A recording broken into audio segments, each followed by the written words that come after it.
Lo vamos a disfrutar al máximo. Lo soñé porque este grupo estaba para feliz de salir campeón.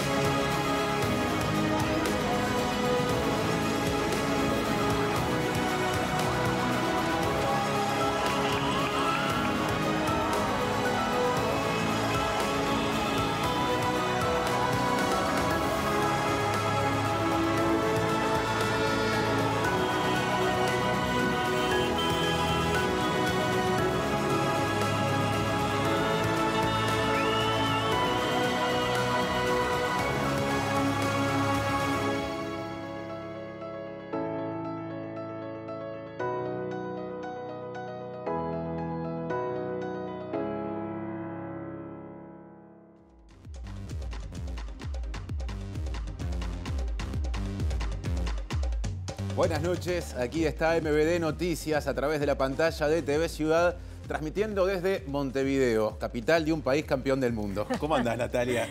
Uruguay nomás, te puedo decir así. Qué lindo comienzo. Empezar así, precioso. Qué bueno, y hacía tantos años que no se sentía esto, ¿no? Es cierto, es cierto. Es lindo, la verdad que podríamos sentirlo más seguido. Sí, esa expresión, ¿no? Campeones del mundo o Uruguay campeón del mundo, hacía 73 años que por lo menos en fútbol no se escuchaba. Y es mucho tiempo. Ni vos ni yo llegamos a aquel momento. Aquel, ¿no? De 1950. Esto pero no es ya a lo nivel tenemos. de mayores, pero vale muchísimo. Ya lo tenemos guardadito en la memoria, esas imágenes que veíamos al inicio, que uno no se cansa de mirar una y otra vez y que por supuesto vamos a repasar en esta edición. Sí, claro, hay muchísimos contenidos, habrá muchos contenidos vinculados a eso, porque una multitud, algo vieron, recibió a esta selección uruguaya sub-20 que poco después del mediodía volvió al país luego de ganar la Copa del Mundo en Argentina. Los celestes recorrieron buena parte de Montevideo, avenidas, la Rambla y exhibieron la Copa en caravana, rodeados de gente, luego de su arribo al Aeropuerto Internacional de Carrasco. Y Luis Suárez vino especialmente para saludar al plantel que terminó su recorrido en el Estadio Centenario.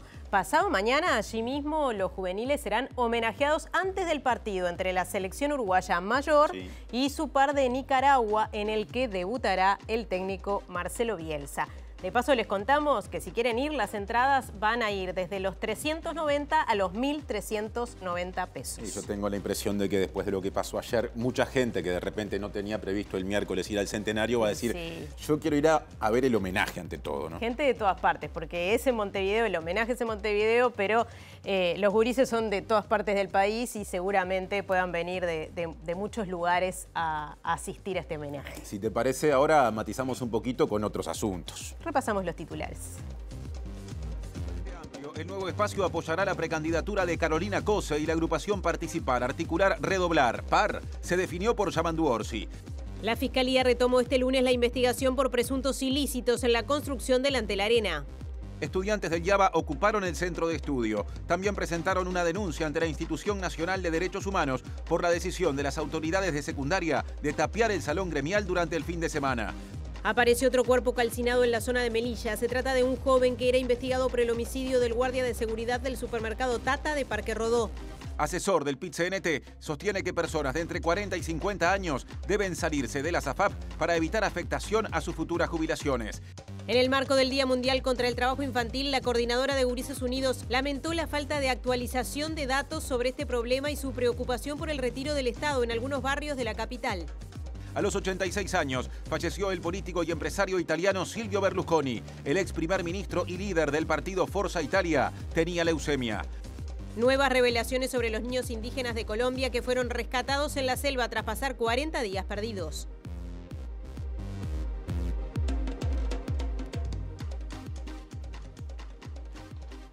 Bueno, saludamos a todos los que nos están viendo a través de TV Ciudad o por tvciudad.uy y también a través de Uniradio, la Radio Universidad de la República. Nos pueden escuchar por la 107.7 FM o uniradio.edu.uy. Salimos del estudio, Martín. Salimos nomás porque hay otros asuntos y otros sub-20 en la agenda. En este caso, educativa, ya mismo nos habla desde uno de los móviles a modo de adelanto, Martín Duarte. ¿Cómo te va, Martín? Buenas noches, Martín, Natalia, como vos decís, otra sub-20, porque estos gurises que integran también el gremio del IABA se siguen movilizando. Concretamente ahora nosotros estamos en la puerta de la FEU, donde se está llevando a cabo una asamblea de los estudiantes del gremio del IABA que ocuparon en la jornada de hoy la institución. Sobre las 18 horas fueron desalojados por fuerzas policiales, se levantó la ocupación, y esto a raíz de lo que fue el desalojo o el pedido de desalojo y la ejecución después el día sábado del salón gremial. Los estudiantes asistieron hoy al liceo y se encontraron que las pertenencias, partes del mobiliario que estaban instalados dentro del salón gremial estaban en el patio del liceo. También fue tapiado de alguna forma con una tela de sombra el lugar, y hay obreros trabajando desde el fin de semana haciendo la remodelación del salón gremial. Esto motivó que los propios estudiantes enviaran una nota a la Institución Nacional de Derechos Humanos, la Institución Nacional de Derechos Humanos, y que haya entrado justamente por el área de denuncias. De hecho, hace un ratito nos comunicábamos con el director, con Wildell Tyler, que nos confirmaba que se inició esta denuncia y que seguramente en la jornada de mañana el Consejo Directivo la pueda estar tratando. En un ratito, si les parece, vamos a conversar con integrantes del gremio. Estaremos por aquí viendo qué resolución toma la Asamblea en próximas medidas que pueda tomar el gremio. Bien, Martín, estaremos atentos y atentas a esa información. Y ahora vamos a recibir a nuestro compañero Diego Martini con su adelanto. Diego fue uno de los miles y miles de uruguayos y uruguayas que cruzaron el charco este fin de semana. Se habla de más de 70.000, Diego. ¿Cómo estuvo? Contanos algo, Natalia, un adelanto. Sí, toda la incertidumbre, hay entradas, no hay entradas, se aparecen, consiguen, no, el código QR, que nos vamos en auto, que nos vamos en barco, fueron más de 70.000, como decías vos, y cerca de 40.000, que es la capacidad del estadio, colmaron el Estadio Único de La Plata, Diego Armando Maradona, para ver a Uruguay gritar campeón, y fue una locura celeste que nos estuvo festejando ahí, con muchas noticias, con muchas novedades, así que en un rato vamos a estar compartiendo todo lo que se vivió ayer. Bien, y también, como seguimos en tema, vamos a escuchar algo de lo que dijeron dos de los jugadores juveniles campeones del mundo. Alegría, emoción, orgullo, siento muchas cosas, mirá esto qué lindo que es. Fabri, mucha gente del Baifútbol de La Paz se acuerda tuyo, te vino a saludar. ¿Qué sentís que el club donde vos naciste como futbolista también esté presente hoy en esta mañana? No, me deja una sensación hermosa, es donde yo me crié, donde di mis primeros pasos. Estoy siempre aprendiendo al club y la verdad que los niños me mandan un cariño tremendo y estoy muy agradecido. Alegría, la verdad que toda la gente está que vino y la verdad que muy emocionado por traer la copa. Bueno, Cepillo, ¿lo imaginaban? ¿Lo soñaste en algún momento? Sí, lo soñé porque este grupo estaba para grandes cosas y la verdad que muy contento y muy feliz de salir campeón. Y el presidente de la Asociación Uruguaya de Fútbol, Ignacio Alonso, señaló que este logro es en base a sacrificio, rendimiento y justicia. También destacó el gesto antes comentado en la portada de hoy de Luis Suárez, que se vino desde Brasil para estar un rato con los campeones. Fue una alegría enorme. Hemos vivido un momento de felicidad continuado desde que terminó el partido ayer, pero creo que hoy recién estamos aquilatando lo que realmente obtuvieron estos chiquilines, que es algo increíble, en base a justicia, en base a rendimiento, en base a sacrificio, al haber tenido un esfuerzo durante más de un año que desembocó en un rendimiento que es fruto del trabajo. Entonces vale doble esto. Consultado Alonso sobre el viaje de Luis Suárez para acompañar a los juveniles, dijo: Y es un fenómeno, Luis, ¿no? Un fenómeno. Estuvo con ellos todo el campeonato atrás de ellos, con su cercanía, con su aliento, un crack. Y la vicepresidenta de la República, Beatriz Argimón, fue a recibir a los juveniles al aeropuerto en carácter de presidenta en ejercicio debido al reciente viaje a Estados Unidos del mandatario Luis Lacalle Pou. Pero dijo que el presidente vivió el partido de ayer con euforia y elogió a los juveniles. Hay una mezcla de sentimientos, recordar lo más rico de nuestra historia y renovar las esperanzas con ellos. Me parece que hoy es una apuesta al futuro muy fuerte. Beatriz, ¿va a haber algún homenaje especial en el Parlamento a los campeones del mundo? Bueno, en realidad lo que vamos a hacer hoy es entregarle los pins que usamos porque ellos son embajadores nuestros. ¿El presidente le mandó a decir algunas palabras ya que hoy no pudo él hacerse presente? Estuvimos hasta tarde ayer en el cambio de mando y estaba de lo más eufórico y hablando de determinados momentos del partido que más le habían gustado y por supuesto me dijo, supongo que ya tenés previsto ir a recibirlo, conociendo además que estaba deseando estar en los festejos el 18 de julio. Y tampoco nos cansamos de ver la caravana que recorrió distintos puntos de la ciudad, Marta. Claro, y que le permitió al equipo de TV Ciudad desde muy temprano estar en contacto con la gente que naturalmente tenía muchas ganas de hablar. Con mi familia, unos nervios, pero bueno, vino el gol y se alivió todo. Se lo merecen y que hicieron un muy buen mundial. ¿Cuál de los jugadores te gusta más? Maturro. Maturro. ¿Cuántos años? 79. ¿Y qué le parece? ¿Qué le parece ver a este uruguayo? Divino, inolvidable esto. Lo vi muy bien y está. Jugaron impecable los gurises.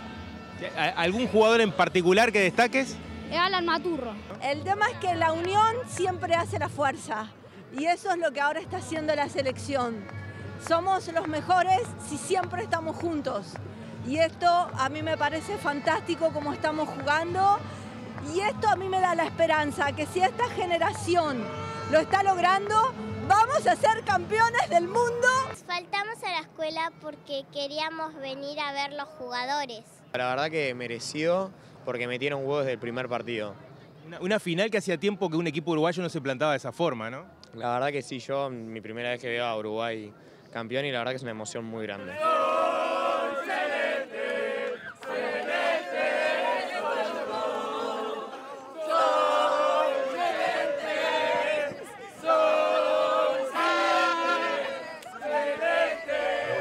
Generó repercusiones internacionales. Sí, así lo reflejan distintos medios del mundo. El medio argentino La Nación tituló Mundial Sub-20, Uruguay se consagró campeón del mundo en su ley con energía frenética y un amor propio desbordante. Rodríguez apaga a los 86 minutos el sueño de la Azzurrini. En otro orden, la Gaceta dello Sport lamentó el gol. Y ahora sabremos más de lo que ocurrió, aprovechando la presencia de alguien que estuvo bien de al lado, dijera la canción. Exacto, vamos a repasar algunos testimonios más, pero además el sentir de Diego Martini como representante de estos miles y miles de uruguayos, uruguayas que cruzaron el charco para vivir tanta emoción. Sí, veíamos ahí, repasábamos los números, que eran más de 70.000 que entre el jueves y el sábado cruzaron la frontera para llegar y estar en la final de la jornada de ayer. Obviamente no fueron todos porque el estadio tenía capacidad para unas 40.000 personas. Había unas 38.123, ese fue el dato oficial que dio FIFA en el transcurso del partido. Pero se notaba que había un clima de festejo con miles y miles de uruguayos que llegaban y que querían ser parte de esta fiesta que tuvo un mundial que, recordemos también cómo se da, un mundial que no iba a ser en Argentina, que iba a ser en Indonesia, que se termina confirmando este año, a pocos meses de que arrancara, que iba a ser en Argentina. Eso también le daba la posibilidad a Argentina de jugar el mundial que no había clasificado por ser locatario, y eso ya en algún momento encendió las alertas quizá de algunos hinchas uruguayos que decían, bueno, si el mundial es en Argentina, podemos arrimarnos. Claro, las sedes no eran tan cercanas porque la más cercana era la de La Plata, pero a medida que los partidos fueron avanzando,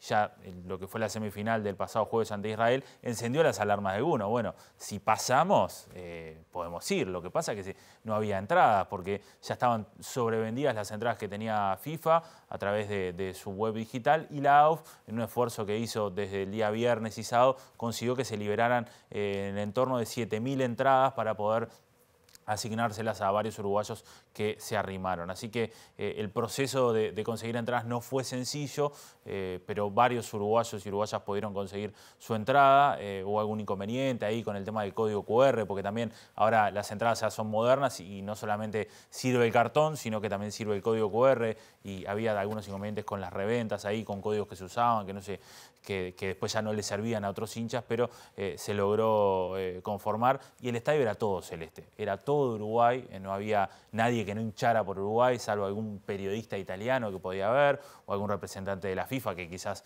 no demostraba su favoritismo, pero era todo hinchando por Uruguay. Y Uruguay termina siendo campeón de este torneo, como repasábamos ahí en algunos testimonios, haciendo un gran torneo, perdiendo con Inglaterra.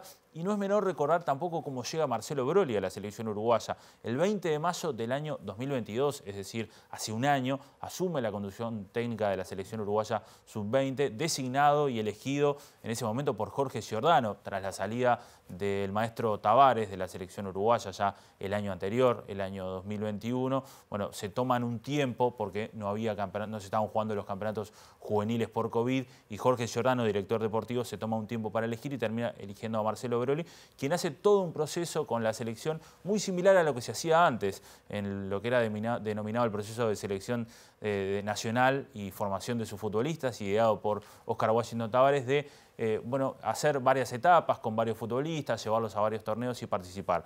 Pero escuchemos lo que decía Marcelo Broly en la coronación de Uruguay y dando también un palito para el fútbol uruguayo y de cómo se debe atender las necesidades de los clubes. Tiempo de acordarse de todos ellos. Fútbol, formativas, hay muchas carencias que somos campeones del mundo, pero tenemos que seguir mejorando y cubriendo esas necesidades que muchas veces faltan en los clubes. Y hay mucha gente laburadora atrás de todos estos chiquilines que se levantan todas las mañanas a trabajar y a hacer un trabajo divino, más allá de las cosas técnico-tácticas. Seguramente los crían, les generan valores que después nosotros los recibimos y lo que hacemos es tratar de seleccionar, pero realmente ellos vienen con un trabajo desde niños y muy agradecido a todos ellos, a esos trabajadores.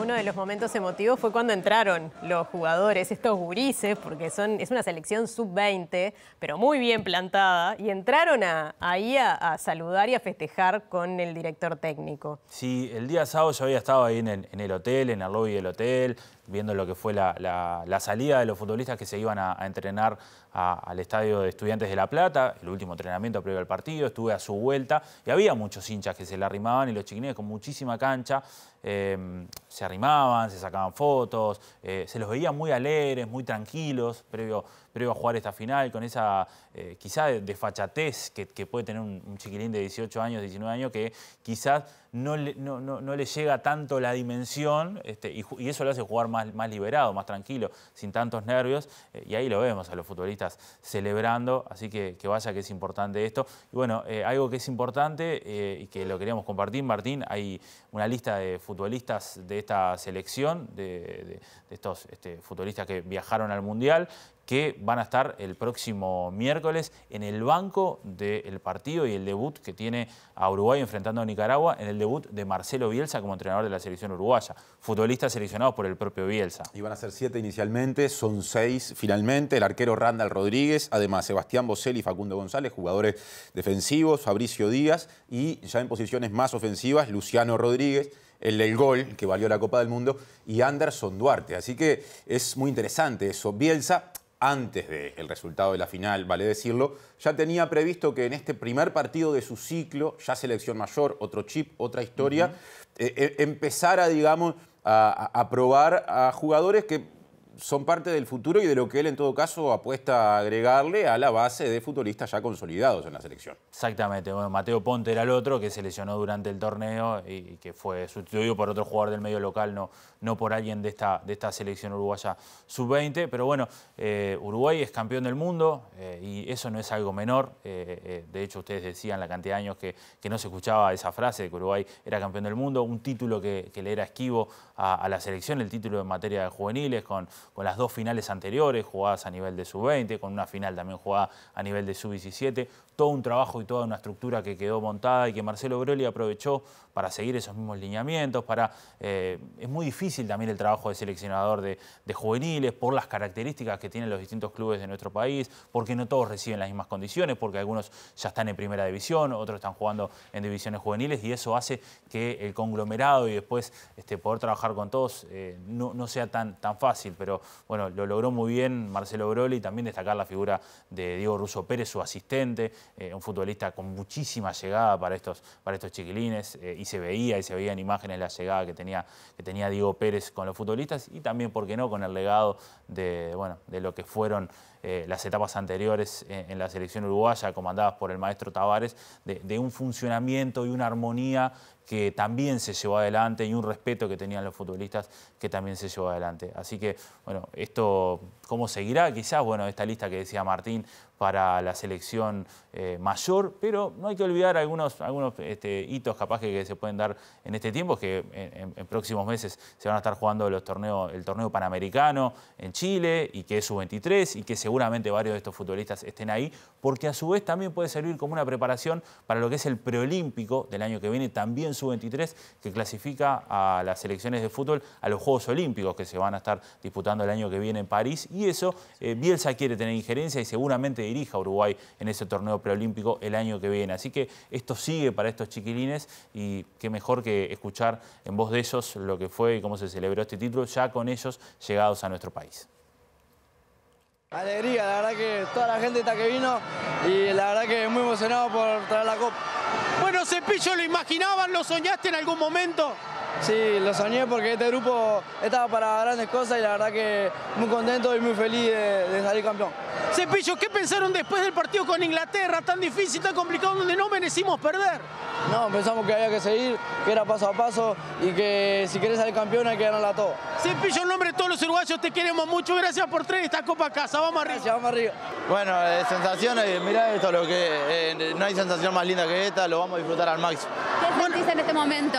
Alegría, emoción, orgullo, siento muchas cosas, mirá esto, qué lindo que es. Fabri, mucha gente del Baifútbol de La Paz se acuerda tuyo, te vino a saludar. ¿Qué sentís que el club donde vos naciste como futbolista también esté presente hoy en esta mañana? No, me deja una sensación hermosa, es donde yo me crié, donde di mis primeros pasos.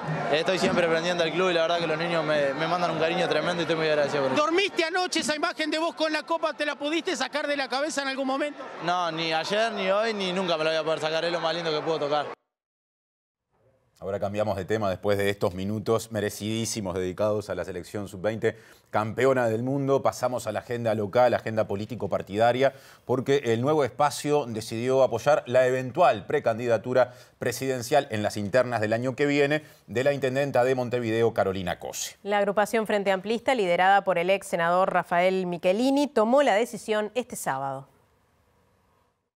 Según informó La Diaria, en la Mesa Ejecutiva Nacional del Nuevo Espacio, sector del Frente Amplio, liderado por Rafael Michelini, estableció un cuarto intermedio hasta el 24 de junio. En ese tiempo, una comisión redactará la moción que será aprobada e incorporará la definición de apoyar la precandidatura de la intendenta de Montevideo, Carolina Cose. Michelini dijo al matutino que la declaración de su sector reconocerá que hay dos muy buenos candidatos y que los frenteamplistas deben elegir el orden de la fórmula entre Cose y el intendente de Canelones, Yamandu Orsi, estableciendo quién se postulará a la presidencia y quién a la vicepresidencia. El dirigente y ex senador sostuvo que el Nuevo Espacio, si bien apoyará la precandidatura a la presidencia de Cose en Canelones, donde el sector integra la Alianza Frente Canarios Elmar Michelini, se hará una excepción para acompañar a Orsi. Michelini sostuvo que Cose tiene un rasgo de aguantar más los embates de la derecha, que van a ser duros, y que para muchos de sus correligionarios cuenta que es hora de que el Uruguay tenga una mujer presidenta. El líder del Nuevo Espacio señaló que no debería haber dispersión electoral ni debería distorsionarse la instancia de la interna con estrategias parlamentarias en relación a los precandidatos Mario Vergara y Andrés Lima, senador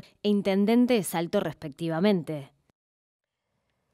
Y por su parte, el sector Frente Amplista PAR, Participar, Articular, Redoblar, anunció su apoyo a la precandidatura del intendente de Canelones, Yamandu Orsi. Claro, porque en la agrupación que lidera la diputada Cristina Lustenberg entienden que Orsi puede reunir amplias y diversas voluntades políticas. El plenario nacional de la agrupación Frente Amplista, PAR, se reunió el sábado. En esta instancia definió apoyar la candidatura a la presidencia del intendente canario, Yamandu Orsi. En la declaración que difundió PAR, sostuvo que la postulación de Orsi puede reunir las más amplias y diversas voluntades políticas. Además, valoró que el dirigente provenga de un departamento, como Canelones, que incluya sensibilidades de la costa, del área metropolitana y al mismo tiempo de la ruralidad y el interior profundo. La agrupación, liderada por la diputada Cristina Lustenberg, también reafirmó su alianza con el Abrazo, otro sector frente amplista, en el que confluyen los grupos IR y Frente en Movimiento. Según dijo a La Diaria, la dirigente de IR, Patricia González, su sector ha centrado la discusión en el proyecto político, lo que motivó la postergación de la definición electoral. González sostuvo que el IR tiene voluntad de permanecer en el Abrazo y mantener la alianza con PAR, pero que en el sector también aparecen visiones favorables a Carolina Cose. Otra vez cambiamos de agenda porque las autoridades de secundaria decidieron tapiar y desalojar el salón gremial del Liceo Yaba. Por este motivo, el gremio estudiantil presentó una denuncia ante la Institución Nacional de Derechos Humanos y Defensoría del Pueblo. El gremio estudiantil entiende que nuestros derechos están siendo vulnerados porque no se está teniendo en cuenta nuestra opinión. Y esta misma mañana nos encontramos con el hecho lamentable de que el salón gremial, que ha estado ahí desde el año 2009, ha sido tapiado con rejas y malla sombra y todos los efectos personales que había dentro, todos los muebles, y había incluso objetos de personas, habían sido retirados y puestos en la intemperie, sin cadena de custodia, sin nadie que los tuviera bajo cautela. Entonces entendemos que es un atropello a la democracia porque no se está teniendo en cuenta nuestra opinión. En el Estatuto del Estudiante figura que el estudiantado debe tener un espacio para poder reunirse cuando así lo quiera, y este espacio no lo estamos teniendo, este salón se nos arrebató y no han habido intenciones por parte de las autoridades de negociar otro espacio y están violando un derecho estatutario. Nosotros mostramos una carta explicando todo lo sucedido en orden cronológico de todo lo ocurrido, dado que esta problemática viene comenzando desde febrero. Nos comunican que lo van a subir a un consejo, quien aprueba la denuncia. Además, los representantes gremiales señalan que aún no se instaló el ascensor que estaba roto desde hace años. Presenta Antel. Llévate un celu gratis con 40 GB y disfruta todos los beneficios de ser Antel. Bien, y nos vamos al Yaba ya mismo con nuestro compañero Martín Duarte. ¿Qué es lo que está pasando por ahí, Martín? Bueno, Natalia, acaba de culminar hace algunos minutos esta asamblea de los estudiantes de Yaba que realizaron aquí en la FEU, a poquitas cuadras del Yaba, que en esta jornada tuvo una nueva ocupación en horas de la tarde. A raíz un poco de lo que recién escuchábamos y veíamos, la sorpresa de los estudiantes al ingresar en la jornada de hoy a la institución y encontrarse que parte de las pertenencias y mobiliario que estaba dentro del salón gremial estaba en el patio del liceo. Los estudiantes también solicitaron, otro espacio dentro de la institución con las inspectoras que están a cargo de la dirección del instituto, y al momento se les negó otro espacio. Vamos a conocer de qué forma sigue. También le decíamos hoy que nos comunicamos con Wildell Taylor, director de la Institución Nacional de Derechos Humanos, sobre lo que ha sido esta carta que ingresó en la jornada de hoy por el área de denuncias y que seguramente en estos días el Consejo pueda estar tratando. Estamos con Lautaro y con Zoe del gremio de estudiantes. Acaba de finalizar esta asamblea. Al momento fueron en la jornada de hoy, desalojados por esta ocupación. ¿Qué medidas y qué camino se sigue por parte de los estudiantes en torno a esta situación, ¿no? Bueno, bien, como vos decías, un poco de contexto. El día de hoy ocupamos el liceo. El estudiantado lo decidió de forma democrática en la asamblea estudiantil ocupar el liceo a raíz de un montón de hechos que vienen ocurriendo hace mucho tiempo en la institución y en la enseñanza secundaria en general de nuestro país, que nos tienen profundamente apenados, como lo son la falta de equipos multidisciplinarios que atiendan a la salud mental. La estructura edilicia de nuestro liceo es nefasta.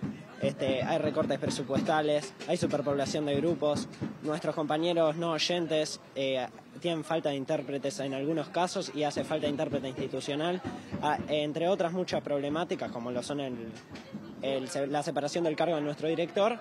Y la gota que rebalsó el vaso en esta ocasión fue, como vos bien decías, la sorpresa que tuvimos hoy de mañana, la desagradable sorpresa de encontrarnos nuestro salón con todo el mobiliario para afuera. ¿No hubo ninguna comunicación previa en la semana o ustedes tampoco intuían que esto podía pasar? Nosotros, no hubo ningún tipo de comunicación con las autoridades, nunca negociaron nada. El 28 de abril hubo una reunión con Jennifer Cherry y se nos dijo que en caso de quitarnos el salón gremial se iba a buscar negociar uno alternativo, y eso no ocurrió. El sábado habrían comenzado estas obras y nunca hubo ningún tipo de negociación ni diálogo con los estudiantes de antemano.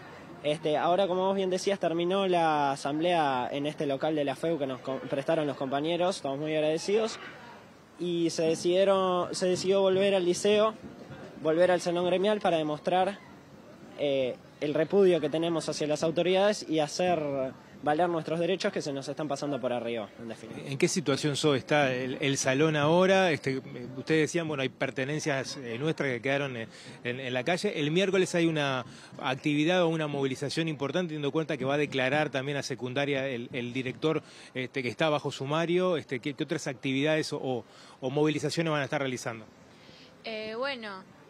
Nosotros entendemos que el salón justamente haya sido de sorpresa, o sea, como te decía mi compañero, no tuvo ningún aviso. Entendemos que no fue algo tipo una coincidencia de que justo sea en la semana la que vaya a declarar Leonardo. Entendemos que tampoco es una sorpresa que estén los 10 profesores luchando para ver si no lo sumarían o no. Entendemos de que esto es nuevamente un acto de censura. No dieron ningún aviso, sacaron pertenencias personales, las dejaron tiradas al costado como si fueran mugre, dejaron nuestros muebles, y lo que están haciendo ahora es intentar limar los pisos, limpiar las paredes. Están limpiando generaciones y generaciones que habitaron ese salón gremial, y eso muestra la importancia que le está tomando secundaria, un capricho de querer sacar el salón gremial cuando ya se probó de que la rampa no es viable. ¿Hubo algún tipo de intervención con el ascensor? Recién veíamos un tape que hacían referencia, porque un poco también ha sido el eje, además de la rampa, el tema de la accesibilidad. ¿Ha pasado algo con el ascensor en estos últimos tiempos? Siempre vienen los técnicos, pero también el año pasado se les pagaba un sueldo a esos técnicos y el ascensor no estaba, o sea, venían a chequear que estuviera roto. Si bien entendemos de que yo no dudo que quieran reparar el ascensor, tampoco dudo de que no se esté usando, porque lo veo y no lo veo usar. O sea, no se está usando el ascensor actualmente. Y ahí se ve la importancia que le está dando esto secundaria. O sea, sacaron en alrededor de un mes un plan de obra de la nada. Por ese capricho de sacar el salón gremial se estipuló un presupuesto cuando hace casi 5 años que no estamos teniendo ascensor. Tenemos plagas, los pisos se están cayendo, ustedes no se hacen la cantidad de alumnos que se lastimaron corriendo en el gimnasio porque las maderas están rotas. A la gente se le cae los cimientos en las cabezas. Hay problemas de humedad, tenemos plaga de palomas, de ratas. O sea, el liceo se está cayendo abajo, pero la gente se está esforzando de que el salón gremial quede limpio. Eso, o sea, su concepto de limpieza. Bien, como decían, bueno, van a seguir de alguna forma en conflicto, buscando soluciones y bueno, determinando ahora rumbo a lo que es el espacio, para ver, bueno, realizar una intervención y de alguna forma seguir dando batalla desde el lugar de estudiantes, ¿no? Totalmente. Nosotros como gremios de secundaria, incluyendo al IABA, por supuesto, que es desde el rol que nosotros ocupamos, siempre hemos buscado resolver los conflictos de manera pacífica y apostando al diálogo siempre. Si este conflicto fue iniciado por secundaria y si no se resuelve es gracias a la negligencia de las autoridades. Nosotros siempre hemos puesto de nuestra parte para dialogar y sobre todo hacernos escuchar, porque no se está teniendo en cuenta nuestro parecer ni el parecer de toda la comunidad educativa, porque no somos los estudiantes los que nos hemos manifestado, sino también los profesores, también los padres, es decir, funcionarios. El resto de la comunidad educativa ha mostrado su desaprobación y las autoridades hacen oídos sordos y continúan de esta manera negligente y con desidia en su praxis. Y seguimos mostrando el repudio y intentando solucionar este conflicto, que de verdad queremos sinceramente porque a nadie le gusta estar en un conflicto de esta magnitud y queremos resolverlo cuanto antes porque somos estudiantes, queremos estudiar y queremos resolverlo. Le pedimos a las autoridades que nos escuchen. Muchas gracias. Bueno, Lautaro y Zoe, voceros del gremio del IABA, con esta definición de la Asamblea a propósito de lo que ocurrió el fin de semana y lo que ocurrió en la jornada de hoy allí en el IABA. Presentó Antel. Llévate un celu gratis con 40 GB y disfruta todos los beneficios de ser Antel. Les contamos, cambiando de tema, que ACE y el Sindicato Médico del Uruguay firmaron un acuerdo que le puso fin a un conflicto que se había desatado en su momento entre el colectivo de psiquiatras del Hospital Vilar de Bo y la Dirección de Salud Mental del prestador público. El convenio implica la cobertura de las guardias psiquiátricas y mejores condiciones de trabajo. Recordemos que el conflicto había comenzado en marzo, cuando autoridades de ACE cubrieron guardias vacantes en el Vilar de Bo y señalaron que el problema se presentó debido a medidas adoptadas por las y los profesionales. En aquel momento el sindicato médico negó haber tomado medidas gremiales y responsabilizó a ACE por la falta de cobertura de las guardias. Otro asunto, Fiscalía retomó este lunes la investigación por presuntos ilícitos en el proceso de construcción del Antel Arena. El director frente amplista de Antel, Daniel La Rosa, cuestionó la denuncia penal presentada por el ente y la auditoría previamente realizada por la empresa Ecovis. Bueno, fue una declaración creo muy positiva. Nosotros reafirmamos que acá no hay ningún hecho de apariencia delictiva, no hay ninguna compra que se haya hecho indebidamente. También reafirmamos que el cálculo hecho por Ecovis no es un cálculo técnicamente valioso, contiene muchísimos errores. Tampoco la consultora dice que haya nada de apariencia delictiva, ellos concluyen que hay algo de apariencia delictiva. La verdad que es una denuncia claramente política que se buscó hacer de todas maneras, aunque no hubiera ningún fundamento. Y esperemos que la Fiscalía lo archive, ¿no? Que como debe ser. Explicó las diferencias con el informe de Ecovis, la existencia de las auditorías y bueno, el contenido claramente político que tuvo esta denuncia, dado que no hay hechos con apariencia delictiva. Están todos los informes de auditorías internas, hay informes de consultorías, fue un procedimiento que estuvo respaldado y no hay ningún elemento que lleve a pensar que acá hubo alguna cuestión delictiva que se pueda investigar. Este martes será una instancia clave del proceso. Fuentes del caso informaron que está previsto declarar representantes de Ecovis, cuyo informe final también fue cuestionado por la expresidenta de Antel y actual intendenta Carolina Cose y el abogado Martín Rodríguez, exdirector de jurídica de Antel vinculado al Partido Colorado y que en 2013 realizó el informe interno que avaló la construcción del complejo Antel Arena. Cambiamos de tema. Un cuerpo que apareció calcinado en la zona de Melilla sería de uno de los sospechosos del asesinato en el supermercado Tata de Parque Rodó, registrado hace algunas semanas. Claro, recordemos que en ese supermercado termina muriendo un encargado del local, producto de que se escapó un disparo de un arma usada por uno de los delincuentes, inicialmente para agredir mediante un culatazo a un guardia de seguridad. Bueno, por ese hecho estaban investigando a la persona cuyo cuerpo apareció. El cuerpo fue encontrado este lunes en una cuneta en la zona de Melilla. Horas después se supo que se trataba de un joven de 19 años que era buscado por la policía por ser sospechoso del homicidio de Marcelo de Mestoy, encargado del supermercado Tata de la calle Figueira y Maciolo. Según informó Telemundo, el otro sospechoso del crimen fue detenido por la policía y está a disposición de la justicia. El joven fallecido era investigado por ser quien disparó ante el encargado de Tata el pasado 29 de mayo sobre la tarde. El cuerpo del joven fue encontrado en Avenida de los Deportes y Camino de los Camalotes. La víctima estaba sin ropa y tenía sus extremidades quemadas. Allí trabajaron bomberos y efectivos de la zona operacional 4 y policía científica. El otro joven, de 22 años, detenido, estaba siendo investigado por la Dirección de Hechos Complejos por estar requerido por varias rapiñas. Además tenía antecedentes por delitos de rapiña agravados en 2019. Fue detenido también en la jornada de hoy en El Pinar y la investigación sigue en curso. Cambiamos de tema. Comenzaron las inscripciones de candidaturas para las elecciones de consejos vecinales que se van a desarrollar este año. Las postulaciones se pueden presentar hasta el 15 de julio en forma presencial o por la web. Cada consejo se compone por un promedio de entre 15 y 40 personas con representatividad adquirida a partir de elecciones vecinales directas mediante voto secreto. El trabajo de los concejales vecinales es honorario. Pueden participar de ellos personas interesadas en su zona y representantes de organizaciones sociales, culturales o deportivas. El Consejo Vecinal es autónomo, puede conectarse con cualquiera de los niveles de gobierno. Y a su vez, en su forma de trabajo, no funciona solo como un plenario, sino con una serie de comisiones que organizan, por ejemplo, desde la de Cultura, los cursos barriales, una serie de actividades en el correr del año, o la coordinación de alguna de las políticas de cualquiera de estos niveles de gobierno. Hoy, desde el gobierno departamental, ya hemos trabajado con ellos, por ejemplo, todo el proceso de iluminación nuevo, no solo el de recambio, sino el de la ampliación de instalación de iluminación.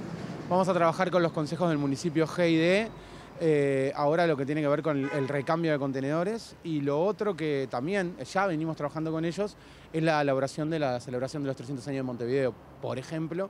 Esos son algunos de los ejes que venimos trabajando con ellos. Las personas que se inscriban deben ser mayores de 16 años y contar con residencia personal, laboral o social en la zona que tratan de representar. Pueden presentarse respaldadas por nota de una institución u organización o presentando una planilla con la firma de 20 residentes del barrio.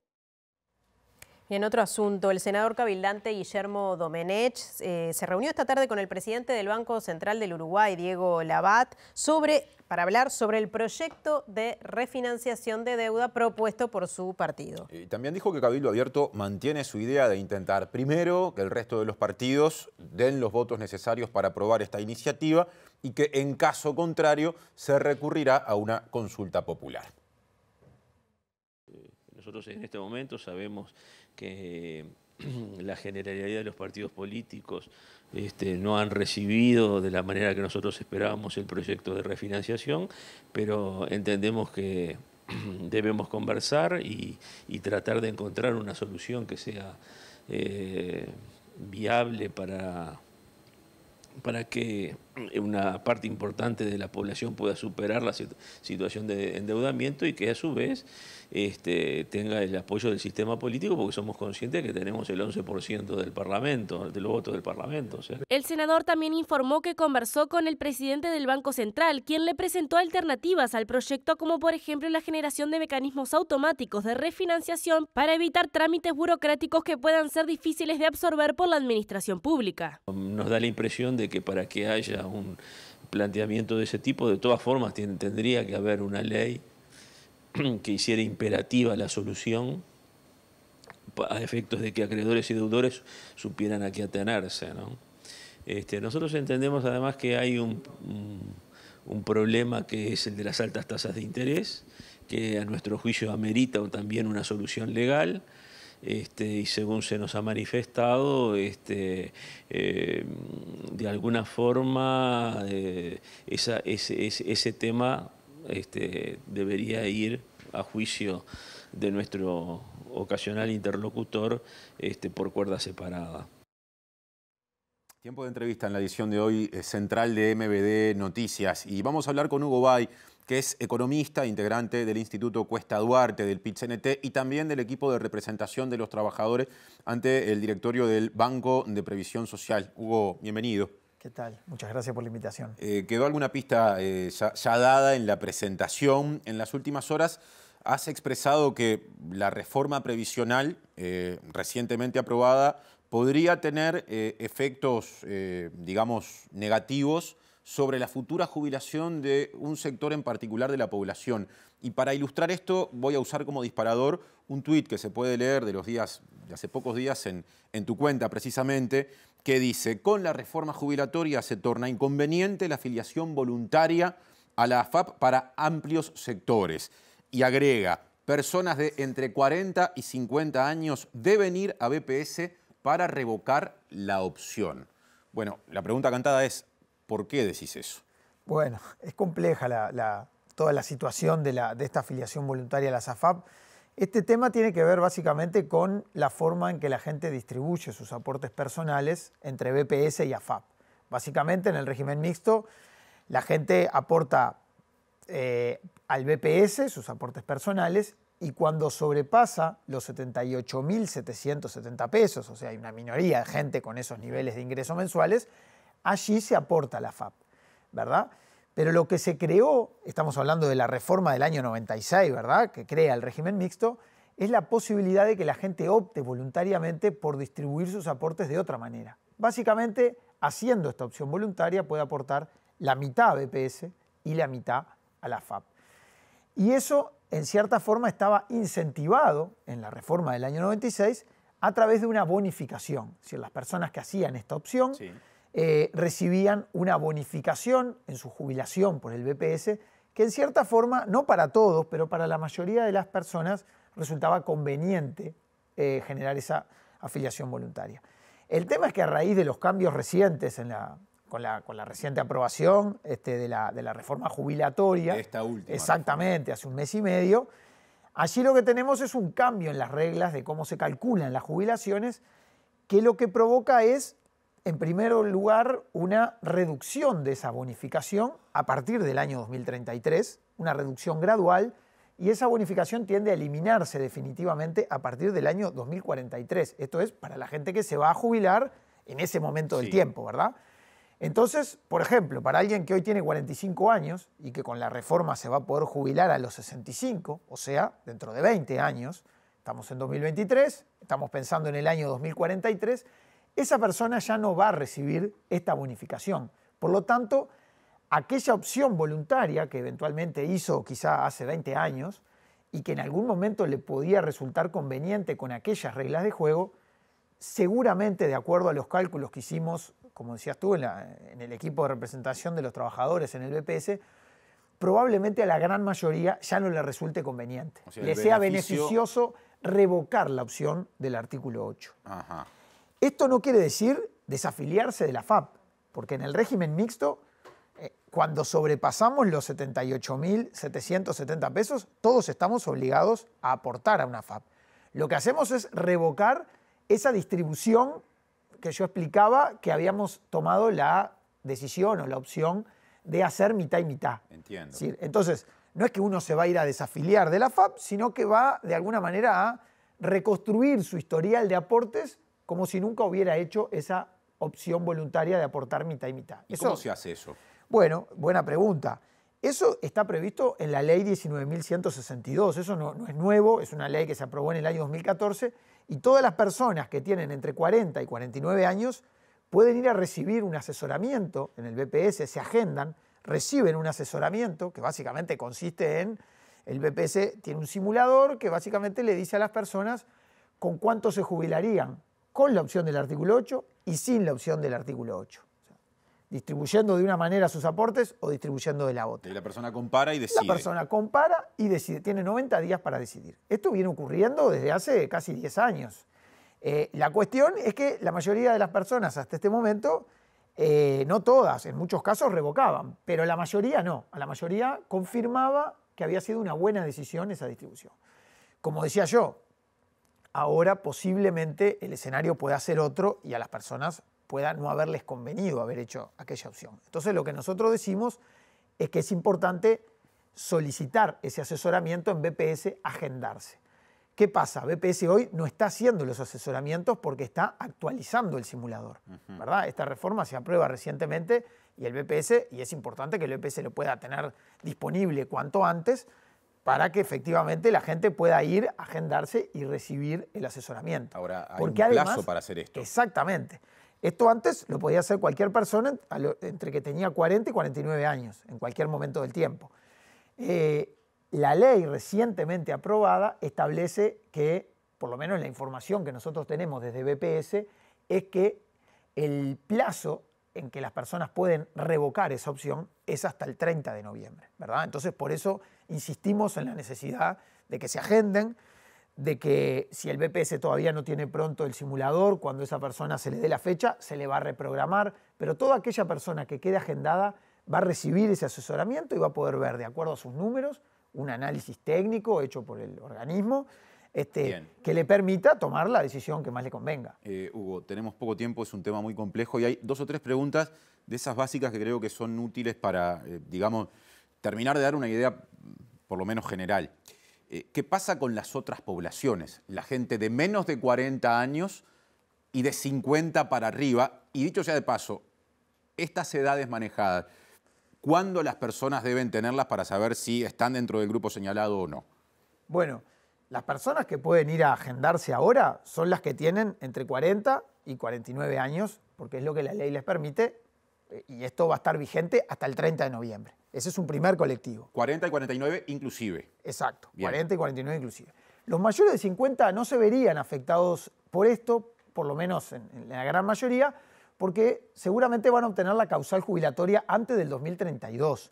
Y ahí van a seguir en pie las reglas actuales. Antes de que la bonificación tienda a eliminarse. Exactamente. ¿Y qué pasa con las otras, las más jóvenes? Ahí va. Esas, lamentablemente, las noticias no son buenas, porque en principio no van a tener la oportunidad de revocar esa opción que tomaron hace unos años. No está previsto en la normativa que pueden hacerla. Pero incluso hay un colectivo sobre el que sí podemos operar, que son los jóvenes que actualmente, hoy seguramente las AFAP hayan afiliado unos cuantos con ese carácter voluntario a través del artículo 8, y son personas a las que no le conviene esa afiliación, no van a recibir la bonificación y no van a poder revocar la opción del artículo 8. Por lo tanto, es muy importante que estén informados de que esa opción ya no les conviene y que no se afilien voluntariamente a las AFAP. Bien, nos tenemos que ir ya. ¿Hay algún tipo de cuantificación en términos económicos de cuál puede ser el perjuicio en la jubilación finalmente de una persona que puede tomar esta opción, o sea, de entre 40 y 49 años, si no la toma? La casuística realmente es, no digo infinita, pero es muy, muy amplia. Yo creo que lo importante es agendarse justamente para estudiar cada uno su caso y en ese sentido poder tomar la decisión que más le convenga. Hugo, gracias por esta visita y por el poder de síntesis. Por favor, un placer y a las órdenes como siempre. Sigue Natalia en MBD Noticias, edición central. Sí, tenemos noticias político-partidarias, por eso nos vamos al contacto con nuestro móvil, con Mariana Abreu, que está, ¿dónde estás? Punta de Rieles. Mariana, ¿lista 71? Me llamaba todos los días para firmar el ¿Cómo andas, Natalia? Así es, lista 71, que está haciendo una asamblea barrial en Punta de Rieles. Estamos en año preelectoral y hay muchas movidas de este tipo, de diferentes partidos políticos. Y aquí la lista 71, como decía, está haciendo una suerte de oratoria a diferentes dirigentes de la lista 71, que recordemos apoya la precandidatura de Laura Raffo a la presidencia. Y aquí Laura Raffo está acompañada de diputados, senadores del Partido Nacional, del sector que estamos mencionando, de la lista 71, y en este momento está hablando el ministro del Interior, Luis Alberto Heber, a quien van a escuchar ahora. Pero Laura, devolvele a la sociedad lo que quitaste. Este es el camino. Y yo quiero que haya más gente que labure y modificamos el decreto para que haya más gente. Fíjense que me faltan policías a mí para custodiar a los presos, a la gente privada de libertad que Juan Pedro. En obras, en obras, en obras, en obras. Nosotros tenemos que venir a nuestra gente, ustedes que son y tienen vinculación con la lista, claro que sí. Por eso hoy de noche, en día frío, están con nosotros. Pero cuando venga el tiempo electoral, nosotros creemos que ustedes tengan munición, argumentos, razones para esgrimir. Y si Juan Pedro desde acá, y yo desde allá, y los diputados y los senadores defendiendo posiciones, bueno, vamos a tener argumentos para decirle, tenemos que seguir. Y que tenemos que mejorar muchas cosas más. Porque no todo está bien. Empezó a cambiar las cosas. En 5 años no se cambia el país, pero empezó. Hoy los niveles de desempleo son más bajos que en el 2019, como decía Gloria. Presenta Mercado Agrícola de Montevideo, en el corazón de un barrio donde late la ciudad. Mercado de historias.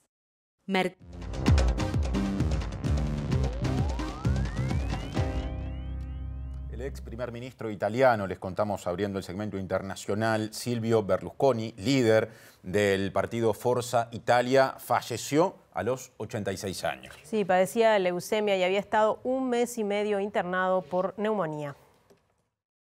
Berlusconi fue ingresado en el Hospital San Raffaele de Milán el pasado 9 de junio, menos de un mes después de recibir el alta tras estar 45 días internado a causa de una infección pulmonar, ocasión en que se dio a conocer de que padecía leucemia. Su salud se había deteriorado en los últimos años, ya que fue sometido a una cirugía cardíaca en 2016, tuvo un cáncer de próstata y fue hospitalizado en reiteradas ocasiones después de contraer el COVID-19 en 2020. El ex primer ministro hizo su fortuna a través de negocios de construcción y canales de televisión y alcanzó fama internacional como propietario del club Milan. Después de más de 20 años de éxito empresarial ya millonario, ingresó en la política encabezando varios gobiernos entre 1994 y 2011, transformándose en el único jefe de Estado que mantuvo el cargo durante los 5 años de una legislatura en la historia de la Italia republicana entre 2001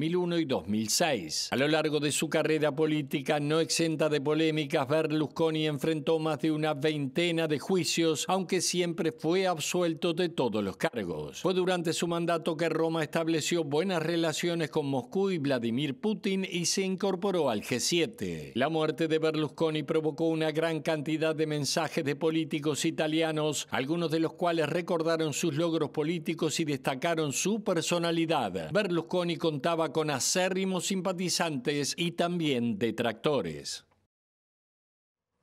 Bueno, como veíamos, Berlusconi fue un político polémico, pero aún así llegó a ser 3 veces primer ministro de Italia. Estamos hablando de un hombre multimillonario, magnate de las comunicaciones, también de la industria de la construcción y dueño del Milan, uno de los equipos de fútbol más importantes del mundo. Silvio Berlusconi, uno de los personajes más destacados de la escena política y social italiana, o il Cavaliere, como se le conocía en su país, falleció en el Hospital San Raffaele de Milán, dejando un imperio económico y un liderazgo del partido político Forza Italia sin sucesores claros. Al morir, su vida económica se centraba en Fininvest, uno de los grupos financieros más importantes de Italia que cuenta con unos 20.000 empleados, factura unos 5.000 millones de euros y está dividida en 7 sociedades, de las cuales 4 pertenecían a Berlusconi, lo que suponía un 60% en sus manos. También controlaba una sociedad mediática, Mediaset, ahora conocida como Mediafor Europe, que a pesar del descenso que muestra, dio a conocer ingresos calculados en los 2.914 millones de euros. Con una fortuna calculada por Forbes en 7.000 millones de euros, los conglomerados económicos de Berlusconi reunían medios de prensa, editoriales, librerías, entre otros activos, y sus hijos poseen una participación, si no destacada, notable en estos negocios. A pesar de salir relativamente impune de escándalos que le valieron imputaciones por abuso de poder, corrupción de menores u otros enfrentamientos con la justicia, el efecto de estos episodios también repercutieron en su vida política. No obstante, participó activamente en la conformación de una alianza que llevó al poder a la actual primera ministra, Giorgia Meloni, quien sostuvo que Berlusconi era sobre todo un combatiente, un hombre que nunca tuvo miedo a defender sus convicciones, con coraje y determinación, y lo catalogó como uno de los hombres más influyentes de la política italiana. Cambiando de tema ahora, Colombia, porque habló el abuelo de los niños y las niñas que estuvieron durante muchos días perdidos en la selva y fueron finalmente y felizmente rescatados. Sí, estuvieron 40 días en la selva amazónica. En declaraciones divulgadas por el Ministerio de Defensa, Narciso Mucutuy, abuelo de los menores, aseguró que así lo relató Leslie, la mayor de los 4 niños, quien le contó además que tras alejarse del avión, caminaron sin rumbo y cada noche fueron dejando pistas en los lugares en que dormían por si alguien les buscaba. La niña Leslie, de 13 años, ha sido elogiada como la heroína de esta historia de superación humana, pues fue ella quien con sus conocimientos de la selva se encargó de cuidar durante 40 días a sus hermanos de 9, 5 y 1 año. La menor también contó a su abuelo que sobrevivieron los primeros días en la selva comiendo fariña, una harina preparada con yuca, que es un alimento tradicional de las y los indígenas de la Amazonia, que sacó de la maleta uno de los 3 adultos que viajaban con ellos en el avión Cessna y que murieron en el siniestro ocurrido el pasado 1 de mayo en la selva entre los departamentos de Caquetá y Guaviare. Según dijo ayer Manuel Ranoque, padre de los 2 niños menores, Leslie le contó que su madre estuvo 4 días viva y antes de morir les dijo váyanse en busca de ayuda. Los 4 menores fueron hallados el viernes en un punto remoto de la selva donde les buscaron sin descanso durante semanas unas 200 personas del personal militar y se recuperan en un hospital de Bogotá. Presentó Mercado Agrícola de Montevideo, en el corazón de un barrio donde late la ciudad. Mercado de Historias. Mercado de Historia. Y hasta aquí el primer bloque de hoy. Pero hay más información después de la tanda.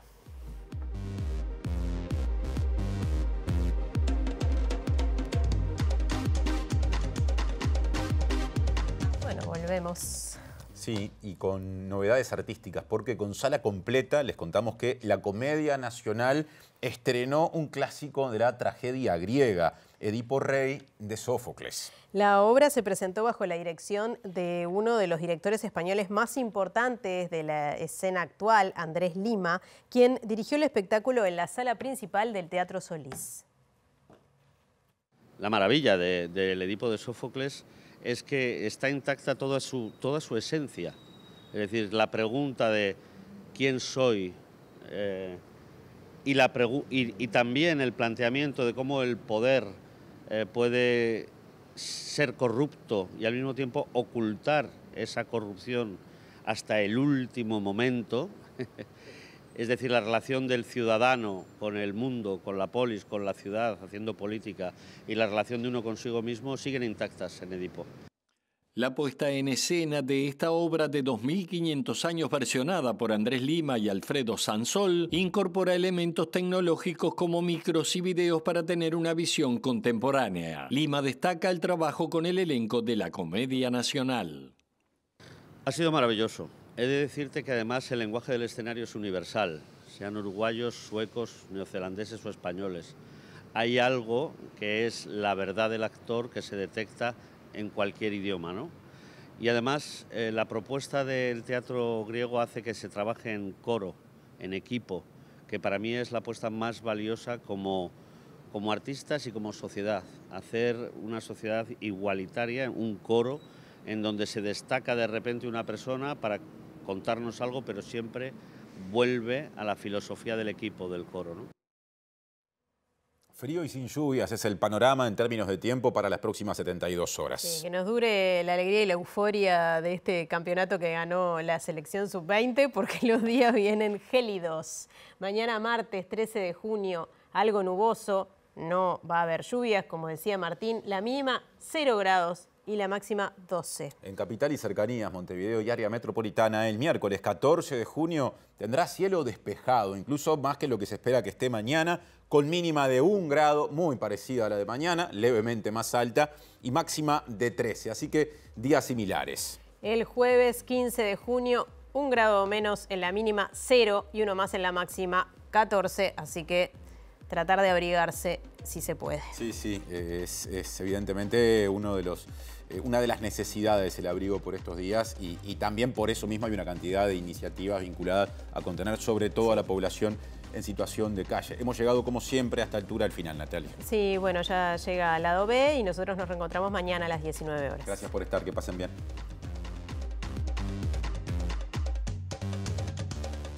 Definiciones en el Frente Amplio. El Nuevo Espacio apoyará la precandidatura de Carolina Cose y la agrupación Participar, Articular, Redoblar. PAR se definió por Yamandu Orsi. La Fiscalía retomó este lunes la investigación por presuntos ilícitos en la construcción del Antel Arena.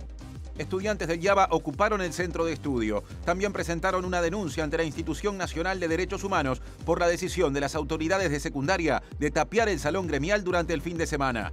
Apareció otro cuerpo calcinado en la zona de Melilla. Se trata de un joven que era investigado por el homicidio del guardia de seguridad del supermercado Tata de Parque Rodó. Asesor del PIT-CNT sostiene que personas de entre 40 y 50 años deben salirse de la AFAP para evitar afectación a sus futuras jubilaciones. En el marco del Día Mundial contra el Trabajo Infantil, la coordinadora de Gurises Unidos lamentó la falta de actualización de datos sobre este problema y su preocupación por el retiro del Estado en algunos barrios de la capital.